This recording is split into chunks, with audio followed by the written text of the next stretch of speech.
নমস্কার সবাইকে। গত 2 দিন আমি খুব কাজে ব্যস্ত আসলাম। তো ডেইলি সকালবেলা যখন যাইতাম কাজে, মারে সকালবেলা ঘুমো রাখিয়ে দিতাম, কইয়ে দিতাম মা আমি কাজে যাই। মা কইতো যা তাড়াতাড়ি আইস। তো 2 দিন মা আমারে না দেখিয়া গতকালকে রাত্রে কইতাছে অবির মার কাছে এ কই মানে আমি কই, হ্যাঁ অমলেন্দু কই। তো মার মন তো, মা কালকে আমার কথা জিজ্ঞাসা তুমি, হ্যাঁ কালকে মা আমার কথা জিজ্ঞাসা। তো আমার খুব মানে মার মন টানছে। আমি যখন কাজে আসলাম মার কথা মনে করতাম, মা কি করে।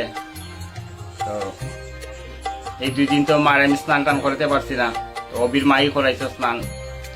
তো আজকে চা টা খাইয়া সেরা, মা চা খাইয়া সাইরা তোমার স্নান করাই দিব, হ্যাঁ তারপর দিদির বাড়িতে গাইরা। তো আজকে মার স্নান করানোর পরে আমার বোনের বাড়ি যে পোকা, গতকালকে আমার বোনে ফোন করে কইছিল যে আজকে আমার বোনের বাড়িতে অনুষ্ঠান আছে মারে দেওয়ার লেগে। আমি কি মারে দিমুনি? তো মা তো আমরা সবাই, আমার তো আর একা না মা যে মার আমি রেখে দিতাম ধইরা। তুমি যাইবা গিয়া দিদি বাড়ি থাকবা, হ্যাঁ দিদি 1-2 দিন যে কদিনই রাখে তুমি থাকবা, এবার একবার আইবা, হ্যাঁ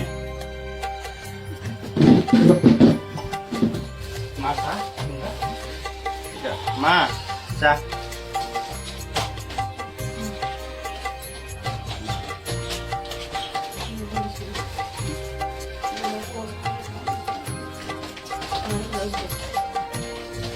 মা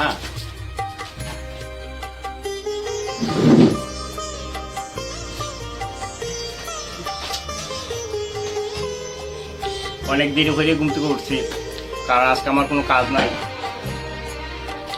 দিনের বেলা কোনো কাজ নাই, কাজ আছে আজকে সন্ধ্যার পরে যাইমু।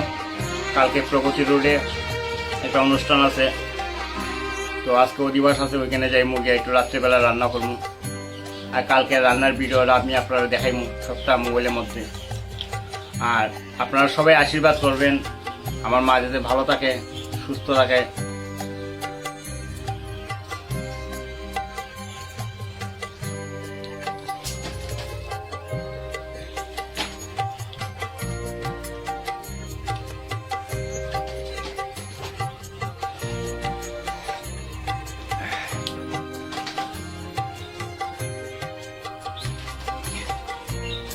গরম লাগে না মা?